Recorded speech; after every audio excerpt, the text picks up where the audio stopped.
cánceres venos comunes. Siempre nos dicen, este es el peor, este es el que más cobra vidas, este es terrible, pero ¿cuáles son los menos frecuentes, por lo menos? Doctor Tovar, ¿cómo está? Bienvenido. Gracias por acompañarnos. Muy buenos días. ¿Cuáles son los menos frecuentes? Claro que sí. Bueno, cuando entramos en el terreno de cánceres menos comunes, no significa que no los veamos de repente en la consulta. Obviamente con menor frecuencia, como lo menciona la palabra, pero es muy importante hacer entender que de esos menos comunes, pues no son sí son un poquito comunes. Dentro de estos habría que diferenciar principalmente edad y género, ¿vale? Dentro de los menos comunes, por ejemplo, si hablamos de género, podemos establecer cáncer de mama en el hombre, por ejemplo, ¿sí? Dependiendo de la etapa de la edad, aquí no respeta tanto género. Por ejemplo, sarcomas, que la verdad es que es un tema bastante relevante dentro del ambiente del cirujano oncólogo y del resto de los colegas oncólogos. Melanomas o algunos cánceres de glándulas salivales. Glándulas salivales para muchos pacientes, bueno, ¿qué es, no?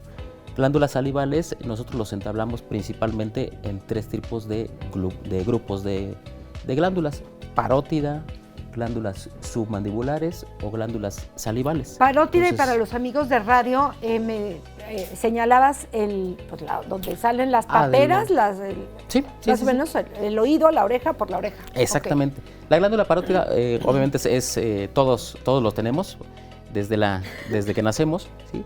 Y es una glándula que está denominada dentro de las salivales mayores. Es una glándula que muchas veces ni siquiera se palpa, pero está en la parte de adelante de la orejita, ¿vale? Es una glándula que se encarga mucho de ayudarnos durante la digestión de los alimentos. Recibe un conductito que se mete dentro de la boca, que se llama conducto de Stenón, ¿sí? Y muchas veces no necesariamente un cáncer, pero lo mencionó bastante bien, las famosas paperas, ¿no? A las parotiditis, que a consecuencia de un virus se llegan a inflamar demasiado. En el terreno oncológico, cuando nosotros tenemos o nos llega una paciente con un problema de glándula salival, y menciono mucho parótida porque la verdad es que es lo más frecuente que llega a la consulta. Es menos frecuente, si de por sí son menos comunes, pero de los menos comunes de glándulas salivales, hablamos de las sublinguales y de las submandibulares. Regresando al tema de la parótida, pues tiene su relevancia en el aspecto de la masticación y deglución de los alimentos. Entonces, cuando nos llega un paciente con un bulto, ¿sí? Principalmente a nivel de la glándula, por donde sale la patilla para los amigos. Más o menos, exactamente. ¿Sí? Entonces, toma relevancia porque ese bultito pues ya no se vuelve tan normal y sobre todo en pacientes de edad mayores. ¿Tiene algún nombre este cáncer? Cáncer de glándula parótida. Ok. Sí. Mencionó el sarcoma. ¿Qué es el sarcoma? Sarcoma es, como le mencionaba, es un tema bastante relevante en la oncología.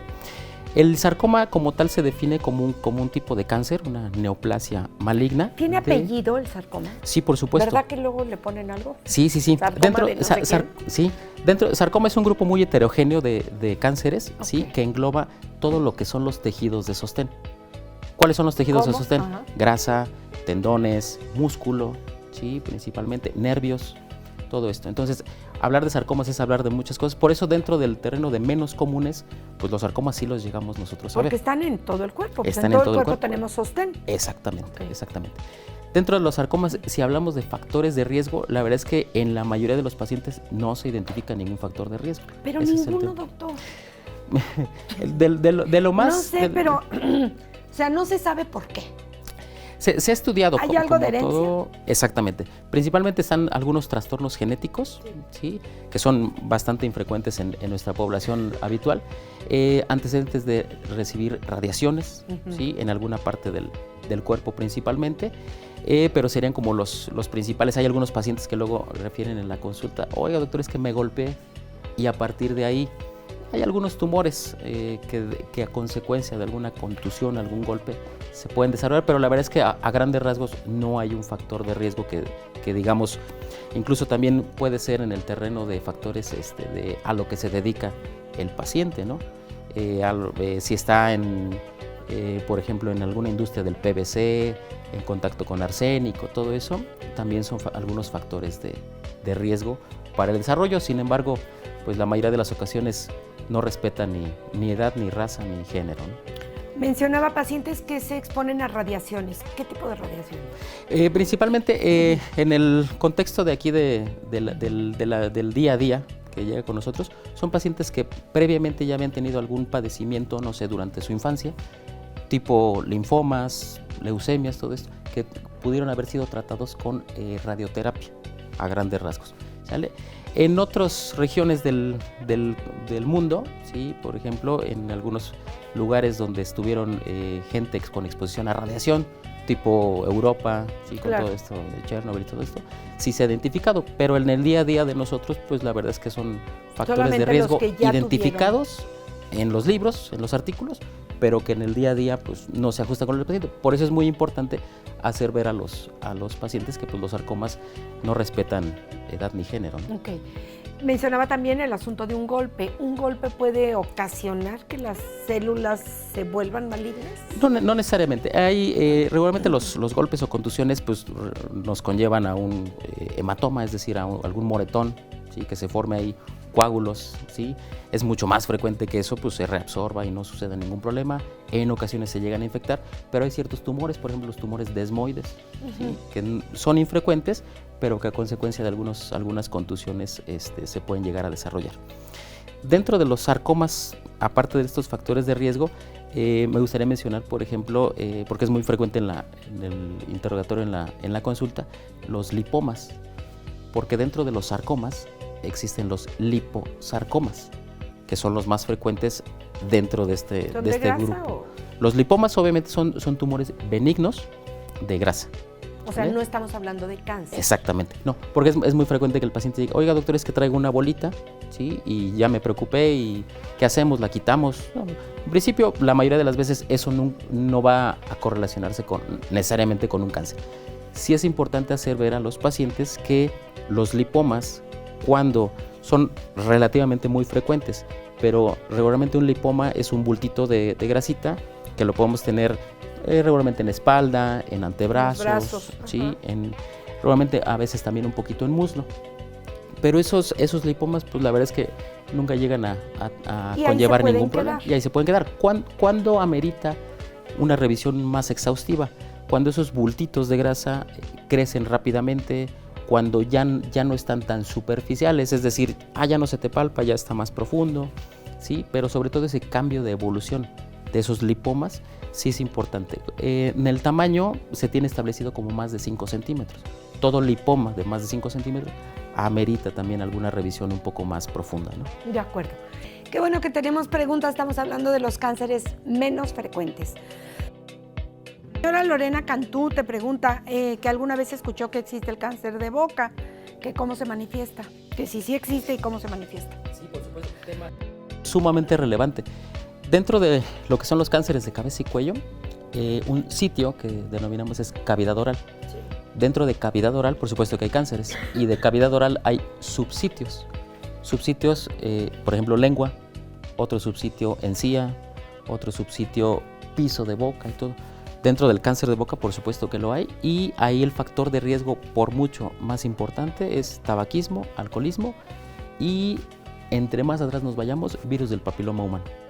Son los 3 factores de riesgo para eso, pero sí, por supuesto que lo hay. O sea, ahí sí sabemos que cuidado con el alcohol, cuidado con el cigarro. Sobre todo con tabaquismo. Tabaquismo.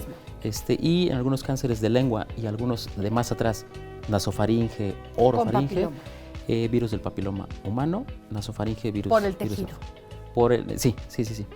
Okay. Exacto. Pero sí, y cáncer de lengua es muy agresivo, muy agresivo. Sí.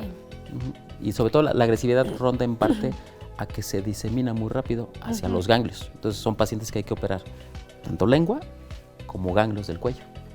Pero sí, no es tan frecuente, pero sí pero es dentro es agresivo. De los cánceres de cabeza y cuello. Exacto. El señor Leonardo Valdés nos llama que si tengo un lipoma y no me ha dado molestias en años, que si de todas maneras es recomendable que vaya a una revisión. Sí, muy dijimos interesante. Que era de grasa. Sí, lipoma es, como tal, la definición es un tumor benigno de grasita. Ahí con la pregunta sería recomendable nada más revisar, si sugerir un poquito, la zona anatómica donde está y el tamaño. ¿En el dónde tamaño. podría ser de riesgo y en dónde no? Regularmente los que son un poquito más de riesgo, yo mencionaría extremidades inferiores. Ok. ¿Por qué? Porque el liposarcoma, el que sí es el maligno, su principal zona anatómica más afectada es Las miembro pélvico y piernas. de esto es el muslo. Ok. Entonces, por eso sí, regularmente los lipomas en muslo meritaría o sea, cierta de cadera a revisión. rodilla. De cadera a rodilla, exactamente. Por ejemplo, los lipomas pequeñitos de antebrazos, los lipomas pequeñitos de espalda, regularmente son benignos. Aquellos lipomas de más de 5 centímetros también ameritaría cierta revisión en consulta y también principalmente aquellos que han cambiado de consistencia, es decir, ya no son tan móviles. Recordar que el lipoma también, por definición, es un bultito en el cual uno hasta a veces en comidas, ¿no? Ah, caray, mira cómo se me mueve aquí el bultito y todo. Realmente no hay de qué preocuparse, pero esos bultitos que dicen, ah, caray, ya no se mueve, ya está más fijo, ya está creciendo, ameritaría cierta revisión. Doctor, la consistencia, el sentirlo aguadito o sentirlo duro, sí, tiene que ver. Sí, por supuesto, muy buena observación. Sí, por supuesto, entre más blandito, así palpado, tiende a ser más benigno, por así decirlo, ¿no? Entonces, por las características de crecimiento, principalmente. He escuchado que dicen, hay que quitarlo porque no se vaya a hacer maligno. ¿Qué tipo de bultito o de tumor puede ser? Sí, aquí ronda mucho otra vez el tipo de crecimiento. Si es un lipoma que esté creciendo, llamaría la atención. Si es un lipoma que toda la vida lo he tenido, no pasa nada. No meritaría ni siquiera un estudio como tal. ¿Sí? De más de 5 centímetros. Y según el cuerpo. Y consistencia, según la zona anatómica y el tipo de evolución que haya tenido en los últimos años. ¿Y esto funciona igual para lunares, por ejemplo? Es que está creciendo el lunar, es que tiene vellosidades, ¿qué pasa? Por supuesto. Todo melanoma es otra tipo de padecimiento también, que si bien es cierto es de los menos comunes, también sería importante después tratar de darle un lugar específico a melanoma, pero en melanoma nosotros utilizamos un tipo de mnemotecnia muy práctica entre colegas, en el cual nosotros nos regimos cuando son lesiones de piel, con el ABCDE. Toda lesión asimétrica, toda lesión con bordes irregulares, toda lesión con un color bitonal, es decir, negro. De dos colores. Sí, negro cafezoso o negro azul, ¿sí? Con un diámetro de más de 6 milímetros. O una evolución, es decir, un lunarcito que le tenía toda la vida, pero de 6 meses para acá me creció lo doble, se volvió irregular, sí, se abultó un poquito, todo eso, amerita. Por eso es la mnemotecnia que siempre en oncología utilizamos cuando es melanoma. No, ya me voy a acordar, doctor. Espéreme, mejor voy y le digo a ver qué letra es. Sí. Dígame del abecedario cuál es. Yo creo que ante la duda amerita una consulta, ¿no? Porque son de las enfermedades que si bien no podemos prevenir, en su mayoría, sí podemos detectar a tiempo o lo antes posible. ¿En dónde lo localizamos? Claro que sí, muchas gracias. Yo me encuentro en el Hospital H+, en la Torre 3 y en el Hospital Ángeles Centro Sur, bien a sus órdenes. ¿Algún teléfono? El 4423-2806-66. 66. Muchísimas gracias, doctor Gustavo Tobar, y hasta la próxima. Muy feliz año. Igualmente.